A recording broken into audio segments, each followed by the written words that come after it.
অনেকদিন পর নিজেকে নিয়ে কিছু কথা লিখলাম। ধ্বংসের দিকে তাকিয়ে মুচকি হাসি দেওয়া অদ্ভুত মানুষ আমি। হয়তো আমি পাগল, হয়তো অনুভূতির ভিতরে কোনো এক গভীর অতল দুঃখ বাসা বেঁধেছে। তবুও নিজেকে জোর করে হাসাতে শিখে গেছি। যেদিন ভেতরটা একবারে ভেঙে গিয়েছিল, সেদিনও বাইরে থেকে এক চিলতে হাসি মুখে নিয়ে সবার সামনে দাঁড়িয়েছিলাম। কষ্টগুলোকে আমি বন্ধু বানিয়েছি, একাকিত্বকে আপন করে নিয়েছি। মানুষ ভাবে আমি হয়তো সুখী, শক্ত, নির্লিপ্ত, কিন্তু তারা জানে না প্রতি রাত আমার এক একটা লড়াই। নিজেকে নিজেই বুঝিয়ে রাখি তুই ভালো আছিস, অথচ আমি জানি আমি ভালো নেই।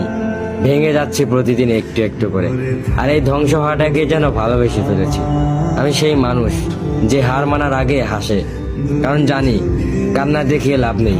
পৃথিবী শুধু শক্তদের মনে রাখে, দুর্বলদের নয়।